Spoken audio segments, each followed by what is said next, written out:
Good morning. Welcome to Miss Paula's place. Yep, not in Miss Paula's place again today. Today we're reading a book about soaring with hawks, and I just could not read the book inside my house.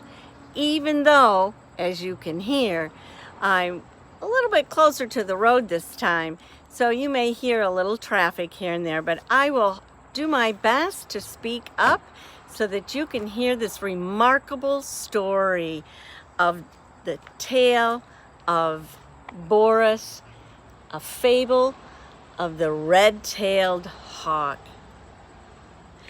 The book today is written by Mooy, and it's illustrated by Jane Stroschin. Now, we've had a book written by Miss Jane before, but this time she only did the illustrations and someone else wrote the story.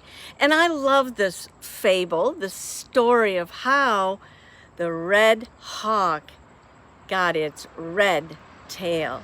And sometimes our curiosity leads to some wonderful adventure. So come on along with me and let's read about Boris, the tale of the red-tailed hawk. You ready? Here we go. It was early one morning in the huge forest where the old cottonwood tree stood. A large nest rested in top of this tree, and morning awakened the hawk family who lived in the nest. There was Mother Hawk, whose name was Paula. Father Hawk was named Bacheo, and Borealis Hawk was the youngest member of the family. Mother and Father Hawk called Borealis Boris for short. Maybe you have a shorter name than your given first name. Well, Boris was curious, and he longed to soar from his nest to explore the forest. Many sounds and sights to be investigated, and his heart pounded with this thought. I like to go through the forest too. I wonder about you. Now, don't go too far, Mother said. The forest is a large place, and you are very young. You could get lost. Well, young Boris leaped from the nest to a nearby branch, pausing for just a moment before testing his wings. As he felt a gentle wind blowing through the forest, he launched himself off his perch, and he soared among the clouds and blue sky, and he was effortlessly gliding and looking at the ground below. Flying is just wonderful, he thought, getting further and further and further away from home.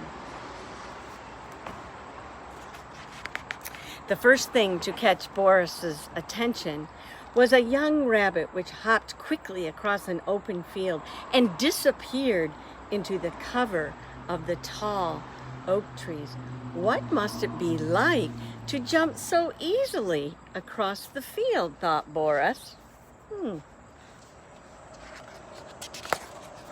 He soon forgot all about the rabbit as he spotted a mother deer and two fawns eating the leaves from a tree. Oh, deer are certainly graceful, gentle-looking creatures, Boris thought as he continued his easy sail across the morning sky. I saw deer this morning in my yard, and they are very graceful, but they move very fast when they're spooked. Back in the cottonwood tree, Mother Hawk gave screeching calls to Boris, but it went unanswered. She must be looking for Boris, but I wonder how far away he has wandered. Circling high above, Boris became interested in something he had never seen before. A farmer named Mr. Pippin was standing next to a barn, dipping a paintbrush in a bucket. He moved the brush back and forth and across the wooden side of the barn. Where the brush touched the wood, it left a bright red streak of color. Boris was amazed at how hard Mr. Pippin worked. Time passed quickly as Boris circled and circled and watched Mr. Pippin. Well, Mrs. Pippin appeared on the front porch of their white farmhouse, and she cupped her hands to her mouth and said, "Mr. Pippin, it's time for lunch."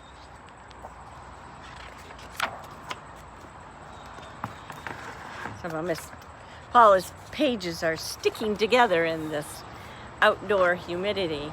There we go. Mr. Pippin put his bucket on a nearby fence post and placed his brush in a bucket on the ground. He took a handkerchief from his pocket.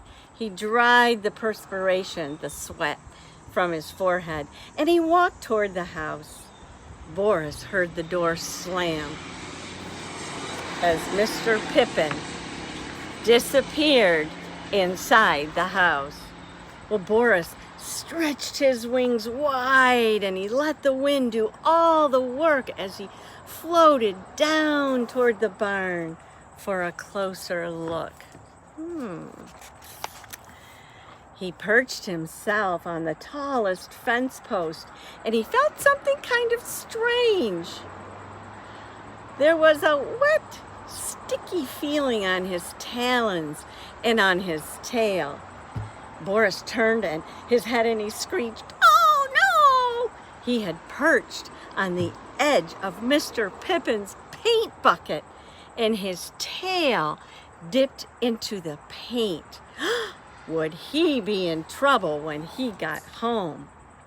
Do you remember what color paint it is? Boris decided to fly as fast as he could, thinking the paint would be blown off his tail. He flew straight up into the sky, but the faster he flew, the quicker the paint dried. "Will I ever be in trouble?" he said, and he kept saying that to himself as he climbed to the top of the trees and he headed back home. As he flew faster and faster, his mother and father came into view sitting on the edge of the nest. Boris glided up to the nest and he perched down beside them, waiting to just hear the worst from his parents. He had gone too far from home and he was late for lunch, but that didn't seem so bad compared to the look of his tail. Boris glanced back at his tail. He couldn't believe it. His curiosity had gotten him in big trouble.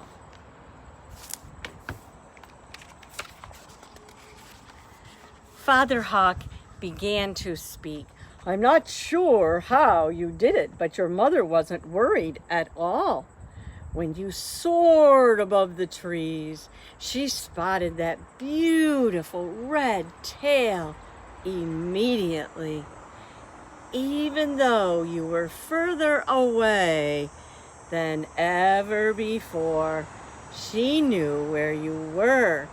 From now on, we can see you easily by the red in your tail." And even today, all the hawks in Boris's family have a red tail so that their parents can see them when they are far away. Have you ever seen a red-tailed hawk? The thing for you to remember is this: unless you have a beautiful red feathered tail, it is best to tell someone where you are going before you leave home. And I think you all have done a remarkable job I hope so, of when you leave the house, you let the adults in the house know right where you are. You know, I love this story because Boris's curiosity, he was afraid it would get him in trouble, and he saw some remarkable things on the way. Quiet deer, and accidentally sat down on the fence post and dipped his tail in that red paint. So today, I want you, if it doesn't work today or sometime this week, and I want you to go outside and I want you to look up in the sky and I want you to see if you can see a red-tailed hawk floating and gliding in the sky. Miss D saw one earlier today over her house, and they're big, their wingspan is huge, so you can't miss it. But guess what? They do have red tails. So now you know how the red-tailed hawk got its name. And I know some of you are heading back to school or have already started. I know that some of you are learning at home and some of you are doing both. And I wish you a wonderful first, second, or third week, whatever week it is. And you know what, friends? When you feel just a little bit stressful and down, make sure that you look up in the sky, and there may be a red-tailed hawk or another kind of bird or a beautiful cloud, and take a deep breath and look at the beauty of creation all around you. For Miss Paula, that helps a lot, and I hope it will for you too. Have a splendid weekend and go hunting for the red-tailed hawk. I will see you next week. Goodbye, everyone.